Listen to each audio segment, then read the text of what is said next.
Hola a todos y bienvenidos a Basket Blog. Yo soy Elegance y en este cuarto vídeo vamos a daros a conocer a los 5 siguientes máximos anotadores de la historia de la NBA, de los 1000 que tenemos previsto. Pero antes de empezar, recuerda darle al like, de suscribirte si todavía no lo has hecho y de compartir el vídeo.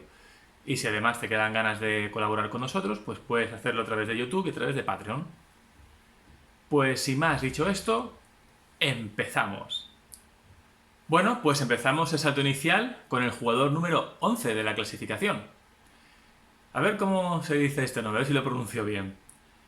Alvin Hayes, Elvin Hayes, apodado como Gran E. Es posible que este jugador tampoco te suene mucho, sobre todo si has nacido en el siglo XXI o en la época de los 90 o incluso los 80 también. Pero no por eso deja de ser relevante o deja de tener importancia.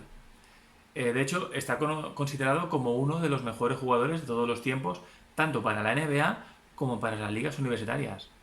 Alvin jugó desde 1968 hasta 1984, un total de 16 campañas, en las cuales disputó 1.303 partidos y anotó la friolera de 27.313 puntos.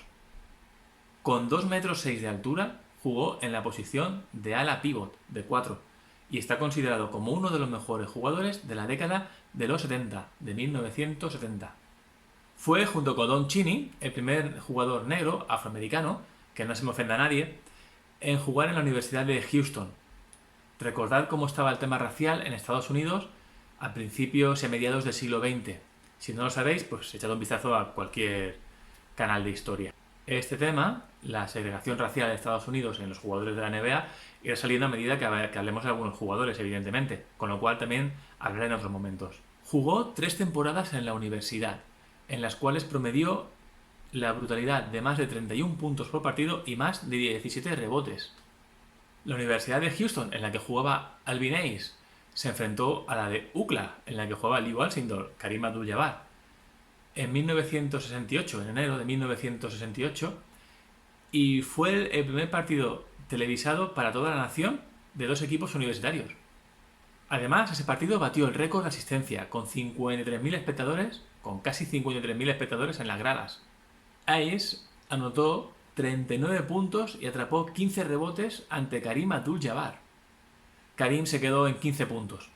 Además, Houston ganó y rompía la racha de 47 partidos invictos de los UCLA.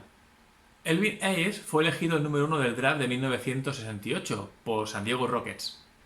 El número 2 fue Wes Unseld, que a la postre sería el rookie del año, pese a que tenía números peores en promedio que Elvin Hayes. Elvin acabó su primera temporada anotando más de 28 puntos y atrapando más de 17 rebotes por partido. Aún así, no fue el rookie del año, como ya he mencionado, fue Wes Unseld. Tanto en San Diego Rockets como en Houston Rockets no tuvo muchos éxitos, de hecho el playoff se le resistió. Años después fue traspasado a Baltimore Bullets, Washington Bullets, donde jugó con su rival Wes Unseld.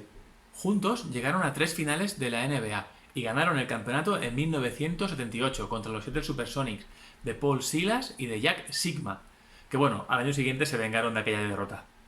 En ese equipo de los Washington Bullets también compartió vestuario con Phil Chenier y Track Robinson. Acabó su carrera donde empezó, en los Rockets, pero ya en la ciudad de Houston. Primero San Diego Rockets y luego fueron Houston Rockets. Elvin ha sido otro de los grandes jugadores tapados que las siguientes generaciones no han conocido mucho.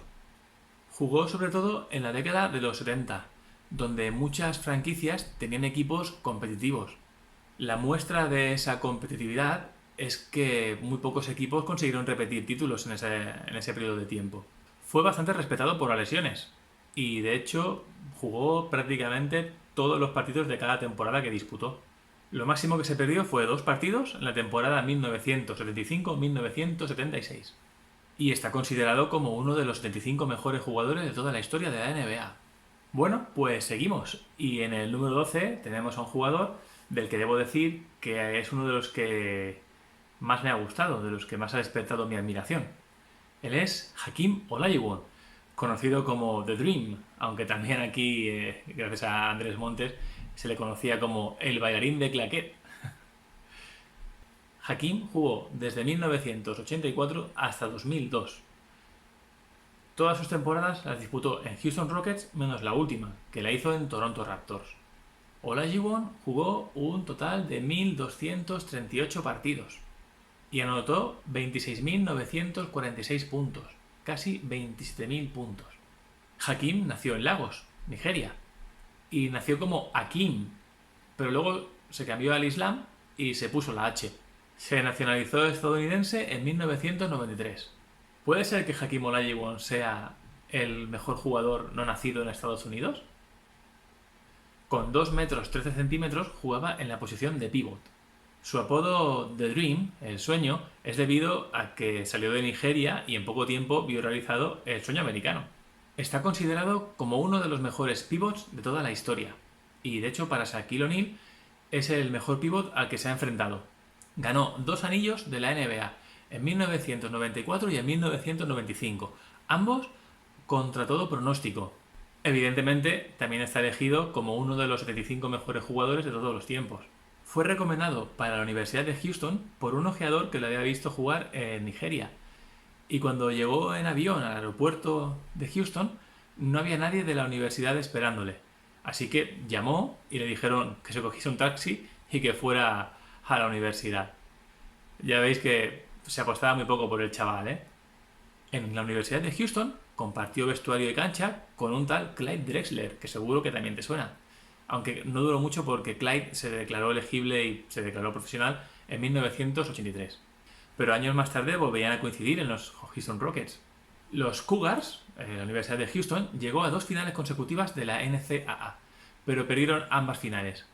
En 1983 contra North Carolina y en 1984 contra Georgetown. Fue elegido número 1 del draft de 1984, por encima de Michael Jordan, Charles Barkley o John Stockton.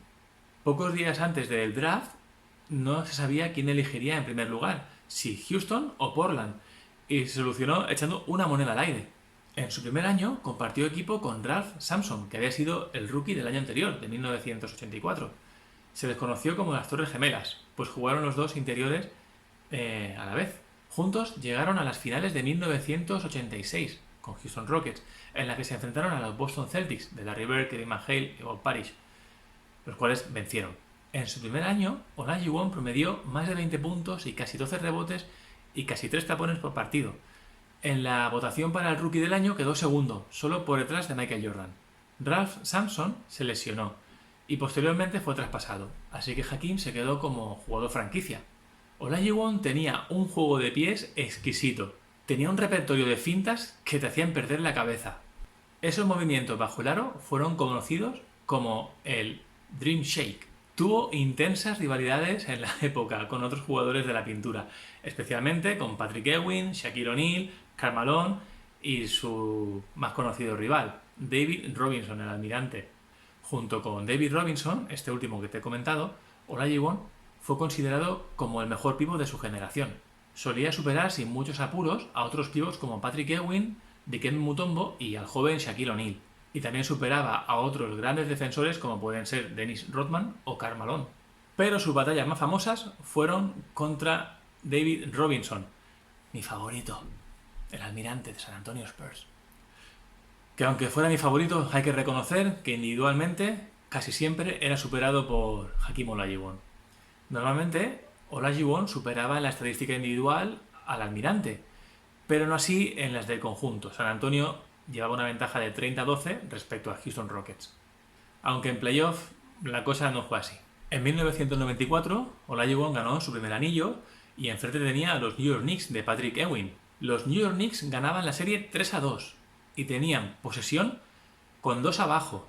El balón en un lado para John Starks. Se disponía a tirar un triple, pero impresionantemente Hakeem Olajuwon taponó el tiro. Así que la final se fue al 7º partido, donde ya los Houston Rockets consiguieron ganar y levantar el anillo de campeón. Fue una serie muy reñida. De hecho, los dos equipos fueron segundos en sus divisiones. Pese a ser una final muy reñida, los favoritos eran los New York Knicks.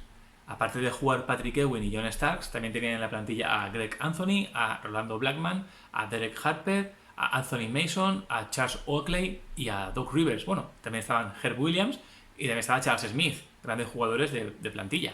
Por su parte, en Houston Rockets contaban con Kenny Smith y el joven Sam Cassell, además de veteranos como Mario Elie, Max Maxwell, Robert Horry, el venezolano Carl Herrera y Otis Thorpe. Pues este equipo se considera que ha sido el ganador de un campeonato de la NBA que ha tenido menos posibilidades, menos opciones y menos favorito en la historia de la NBA.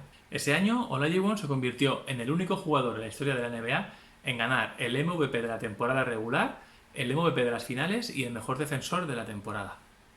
En 1995, los favoritos para llevarse el título eran los San Antonio Spurs, de David Robinson y Dennis Rodman.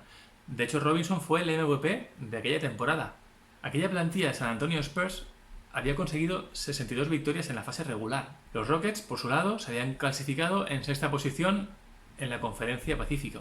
Pero llegados al partido de finales de conferencia, ni Rodman ni Robinson pudieron con Hakeem Olajuwon. El almirante llegó a decir: no se puede hacer nada contra Hakeem. La plantilla de los San Antonio Spurs tenía, entre otros, a David Robinson y a Dennis Rodman, que la verdad es que no conectaron mucho, a Son Elliott, que había vuelto de Detroit Pistons, a Avery Johnson, a Chuck Person, a Vinny del Negro, a Terry Cummings y a Doc Rivers. Bueno, también estaba Moses Malone, pero estaba lesionado y no jugó muchos partidos aquella temporada. En la final barrieron a los Orlando Magic de O'Neal y a Fernie Hardaway 4-0. No tuvieron mucha historia. En Orlando, aparte de O'Neal y de Fernie Hardaway, también jugaba Brian Shaw, Dennis Johnson, Horace Grant y Nick Anderson. Los Houston Rockets se habían reforzado con Clyde Drexler. Hakeem es uno de los 4 jugadores que ha conseguido un cuádruple doble en la historia de la NBA. Lo consiguió con 18 puntos, 16 rebotes, 10 asistencias y 11 tapones contra Milwaukee Bucks. De hecho, hay una polémica porque se dice que casi un mes antes había conseguido otro cuádruple doble, había conseguido el primer cuádruple doble, pero le habían quitado una asistencia de la estadística definitiva. A pesar de los esfuerzos de Hakeem Olajuwon y de Clyde Drexler y de haber fichado a Scottie Pippen y a Charles Barkley, Houston no volvió a ganar ningún anillo nunca más. Hakeem tuvo problemas de salud y su juego se vio mermado, dio un bajón espectacular. Así que fichó por Toronto Raptors, pero por ahí pasó sin pena ni gloria y decidió retirarse de la práctica deportiva en 2002. Durante su etapa universitaria y en sus primeros años de la NBA, Hakeem era un poco indisciplinado, contestaba a los árbitros, se encaraba con los rivales por tonterías, por menudeces. Pero se convirtió al Islam y su comportamiento cambió radicalmente. A pesar de seguir a rajatabla el Ramadán, sus números no bajaban y siempre era uno de los pívos más determinantes. Por cierto, es el máximo taponador de todos los tiempos. Y ya sabes, si quieres conocer más sobre Hakeem Olajuwon, sobre este grandísimo jugador, puedes consultar revistas especializadas y todo el abanico que te brinda Internet. En el puesto número 13 tenemos a Oscar Robertson, que a lo mejor tampoco te suena mucho, pero bueno, este jugador fue uno de los grandes también. Tuvo varios apodos, entre ellos Gran O, o el que más me gusta a mí, Mr. Triple Doble. Jugó desde 1960 hasta 1974. Disputó un total de 1040 partidos. Anotó 26.710 puntos. Con 1,96 m jugaba en la posición de base. Fue el único jugador en toda la historia de la NBA en conseguir promediar durante una temporada un triple doble, hasta que lo consiguió Russell Westbrook. Fue 12 veces All-Star y una MVP de la temporada. Y bueno, más premios y galardones que puedes consultar en el abanico que te ofrece Internet. Robertson lideró en 1970 un importante movimiento sindical que llevó a la liga a realizar unas ciertas reformas, importantes reformas para la época, como fueron, por ejemplo, la fusión de la ABA y la NBA, la creación de los agentes libres y el sistema de draft. Además, consiguió un aumento salarial importante para los jugadores. Robertson vivió en primera persona los problemas raciales de Estados Unidos y la segregación. En su época del instituto jugó en ATUCS, a ver cómo se dice esto, ATUCS, ATUCS, ATTUCKS, ATUCS.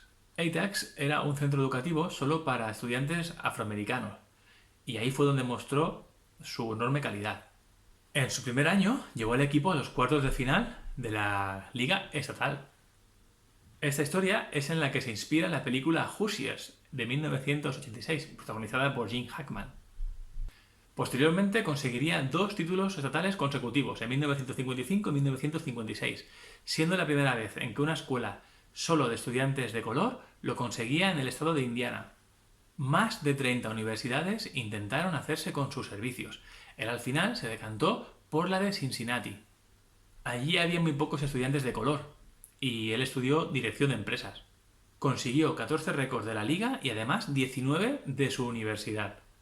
Aún así, por los temas de segregación racial de Estados Unidos, cuando viajaba en alguna ciudad donde tenían estas leyes, él tenía que dormir en albergues para estudiantes en vez de en hoteles, porque no le permitían la entrada a personas negras, personas afroamericanas. En su etapa en la universidad, el balance de su equipo fue de 79 victorias, solo 9 derrotas. Llevó a su equipo en 2 ocasiones a la Final Four, pero no consiguió ganar ninguna, algo que se repetiría a lo largo de su carrera. Cuando dejó la universidad, lo hizo siendo el máximo anotador de la historia de la liga, algo que solo fue superado posteriormente por Pistol Maravich. Participó en los Juegos Olímpicos de Roma 1960 con los Estados Unidos, capitaneando la selección nacional de baloncesto junto con Jerry West. Ese equipo está considerado como uno de los mejores de la historia, pues 10 de sus jugadores al final consiguieron ser muy buenos profesionales de la liga. Aquel equipo ganó sus partidos por una media de 40 puntos de ventaja.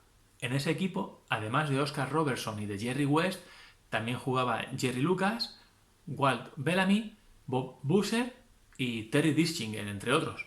Jugó desde 1960 hasta 1970 en los Cincinnati Royals, el equipo que ahora mismo sería los Sacramento Kings, que también se llamaron Kansas City Kings. Antes de eso, los Harlem Globetrotters le ofrecieron una importante suma de dinero para que jugara con ellos, pero la declinó. Decidió dar el paso a la NBA. Fue elegido como el número 1 del draft como elección territorial, que ya os comenté en el anterior vídeo, por los Cincinnati Royals. Ya en su primera temporada casi consigue el triple doble, con más de 30 puntos, más de 10 rebotes y casi 10 asistencias por partido. Ya en su primera temporada fue elegido Rookie del Año en el primer quinteto de la liga y jugó su primer All-Star Game. En este All-Star Game fue elegido como MVP al conseguir 23 puntos, 14 asistencias y 9 rebotes. A pesar de sus buenos números, los Cincinnati Royals quedaron últimos de la clasificación con 33 victorias, 46 derrotas. En su segundo año promedió un triple doble durante toda la temporada. El equipo se clasificó para los playoffs, pero fueron eliminados en la primera ronda contra los Detroit Pistons. Además, en ese segundo año batió el récord de asistencias que tenía Bob Cousy. En el tercer año de su carrera también volvió a quedarse a las puertas de conseguir un triple doble por partido durante toda la temporada. Ese año llegaron a las finales de conferencia, pero nuevamente fueron eliminados. Esta vez, ¿a qué te suenan? Los Boston Celtics de Bill Russell. En la temporada 1963-1964 volvieron a clasificarse como segundos para los playoffs. Ese equipo se había reforzado con Wayne Embry, Jerry Lucas y Jack Twyman. En la primera ronda consiguieron vencer a los Philadelphia, que lideraba Will Chamberlain, pero volvieron a caer en la final de división contra los Boston Celtics por 4-1. Pese a jugar siempre a muy buen nivel y cosechar unas temporadas aceptables, no conseguían ganar títulos. De hecho, una temporada se quedaron fuera de los playoffs. Antes de comenzar la temporada 1970-1971, sorprendentemente lo traspasan a Milwaukee Bucks. En el cambio, los Cincinnati Royals reciben a Charlie Paul y a Flint Robinson. Oficialmente no se dieron motivos para este cambio, pero dicen los especialistas que fue debido a los celos que Bob Cousy le tenía. De hecho, Oscar Robertson llegó a decir: se equivoca, y esto nunca lo olvidaré. Pero aquí podemos decir que no hay mal que por bien no venga, porque tras haber jugado 10 años en un equipo sin posibilidades, ahora se encontraba en Milwaukee Bucks junto a un jugador como Leo Alcindor, Kareem Abdul-Jabbar. Con estos dos acabaron la temporada con 66-16, el récord de la temporada, y un balance de 20 victorias consecutivas en la temporada regular. Y en los playoffs consiguieron un 12-2. Arrollaron en la final a los Baltimore Bullets por 4-0. Este era el primer título de Oscar Robertson. A pesar de ir cumpliendo años, demostró que era una pieza clave de la plantilla. Junto con Kareem Abdul-Jabbar ganó 2 títulos más de división en 1972 y en 1973. Era tal la importancia que tenía en su plantilla que cuando se retiró, el equipo no se clasificó para los playoffs. Como te puedes imaginar, también está elegido entre los mejores 25 jugadores de todos los tiempos de la NBA. Y como siempre os digo, si queréis saber más, consultad el abanico inmenso que tiene Internet. En el puesto 14 tenemos a Dominic Wilkins, uno de los más grandes matadores de todos los tiempos, un grandísimo atleta. Jugó desde 1982 hasta 1999 en varias etapas en la NBA. Un total de 1074 partidos, en los cuales anotó 26.668 puntos. Medía 2 metros 3 centímetros y jugaba en la posición de alero. Es el hermano mayor de Gerald Wilkins y el tío de Damien Wilkins. Wilkins pasó su etapa universitaria jugando para Georgia, en la que estuvo 3 años. Pasados esos 3 años, se declaró elegible para el draft de la NBA y en 1982 Utah Jazz lo seleccionó con el número 3. Pero nunca llegó a jugar con Utah. Enseguida fue traspasado a los Atlanta Hawks a cambio de John Drew, Free Williams y una cantidad de dinero. Dominic fue importantísimo para Atlanta Hawks en la década de los 80. Estuvieron 4 temporadas superando los 50 victorias en la fase regular. Allí compartió vestuario con gente como Spud Webb, Kevin Willis o Doc Rivers. Y luego más tarde también compartiría vestuario con un tal Mookie Blaylock, del que también te hablaré en el futuro. En 1988 tuvo un duelo mítico en los playoffs contra los Boston Celtics de Larry Bird. Perdieron 4-3 tras una jugada muy polémica a favor de los Celtics en los momentos finales del séptimo choque. En la temporada 1991-1992, cuando iba segundo en la anotación solo por detrás de Michael Jordan, se lesionó del tendón de Aquiles, lo que le apartó seguramente de su incorporación al Dream Team de Barcelona 92. Posteriormente le compensaron seleccionándole para el Dream Team 2. La temporada 1993-1994 empezó de forma genial para los Atlanta Hawks, con un balance de 15-3 y ganando a los mejores equipos de aquella época, Seattle Supersonics, New York Knicks o los que fueron campeones, los Houston Rockets. Pero a mitad de temporada traspasan a Dominic Wilkins a Los Ángeles Clippers a cambio de Danny Manning. Nadie lo entendía. De hecho, el público y los seguidores de los Atlanta Hawks lo recibieron fatal. En lo que restaba de temporada, promedió con los Clippers casi 30 puntos por partido, con una actuación recordada cuando los Clippers visitaron a los Atlanta Hawks y vencieron con una actuación maravillosa de Dominic Wilkins, que consiguió 36 puntos y 10 rebotes. En 1994 firmó contrato con los Boston Celtics. Sin embargo, no se considera que esto hubiera sido una buena elección, puesto que aquellos Celtics ya no contaban en sus filas con los retirados Larry Bird, Kevin McHale o el traspasado Robert Parrish. Además, habían perdido al escolta Reggie Lewis, fallecido con tan solo 27 años. Pese a todo, fue el máximo anotador de su equipo, con casi 18 puntos por partido, y llegaron a los playoffs, pero cayeron en primera ronda ante los Orlando Magic, que a la postre serían los finalistas. En 1995, Dominic abandonó por primera vez la NBA y se fue a jugar al Panathinaikos griego. Allí compartió pista con Panayotis Giannakis y con Stojan Brankovic. Fue campeón de la Euroliga esa temporada, ganando en la final al Barcelona. Fue el primer campeonato europeo para un equipo griego. Además, fue elegido como el mejor jugador de la Final Four. Además, también ganó la Liga de Grecia y solo dejó de ganar la Copa de Grecia y porque se había lesionado y no pudo disputar la fase final. Tras este éxito en Europa, decide volver a la NBA, de la mano de San Antonio Spurs. Este equipo de San Antonio Spurs estaba considerado como el aspirante al título, ya que aparte de Dominic Wilkins estaba el almirante Robinson, Chuck Person, Son Elliott, Charles Smith, grandes jugadores de plantilla. Pero la lesión de Robinson truncó todas las opciones que tenían para la temporada. En 1997, los San Antonio Spurs eligieron al número 1 del draft, Tim Duncan, y le ofrecieron un contrato a la baja a Dominic Wilkins. Así que decidió no aceptarlo, no renovó con ellos y volvió a Europa. Esta vez en Italia. Jugó con el Temp System de Bolonia. Allí jugó junto a David Rivers, Carlton Myers y Gregor Fuka. El único título que consiguió fue la Copa de Italia, pero estuvieron dando guerra tanto en la Liga como en la Euroliga. Decidió volver a la NBA, esta vez de la mano de los Orlando Magic, a sus 39 años. Pero su participación fue prácticamente testimonial, pues debido al lockout estuvo muchos meses parado. Y luego, cuando fue la temporada, su entrenador priorizaba bastante más la defensa. Un entrenador, un tal Chuck Daly, que igual te suena, Chuck Daly. Ganó 2 concursos de mates. De hecho, sus duelos con Michael Jordan en los concursos de mates están considerados como de los mejores de la historia. En el All-Star participó en 5 concursos de mates, donde sus rivales fueron gente como Michael Jordan, Spud Webb, Larry Nance, Julius Erving, el Dr. J, Sean Kemp, Kenny Smith o Scottie Pippen, entre otros muchos. No fue escogido entre los 50 mejores jugadores de la NBA en sus primeros 50 años, algo que levantó mucha polémica, pero sí que fue elegido ya e incluido en los 75 mejores jugadores de todos los tiempos de la NBA. Si quieres saber más sobre él, sobre sus topes, sobre sus récords, sobre sus logros, puedes consultar, ya sabes, el abanico que te ofrece Internet. Y además te recomiendo que veas los vídeos que tiene en YouTube sobre sus mates. Te van a gustar, ya verás. Y en el número 15 tenemos a... Bueno, no te lo voy a decir. He decidido hacerle un vídeo en exclusiva. Es otro de mis jugadores predilectos, por el que siento una especial debilidad. Así que si quieres saber quién es, tendrás que esperarte unos días. Pero bueno, no son muchos. Además, que seguro que, como te pica el gusanillo, quieres saber, vas a consultarlo en internet. Vas a ver el número 15 de máximos anotadores, vas a coger la lista de anotadores y te va a salir ahí el jugador que es. Ahora, si no lo haces, aguanta. Son solamente 7 días. Aguanta hasta el siguiente vídeo. Bueno, pues hasta aquí el vídeo de hoy. Espero que te haya gustado.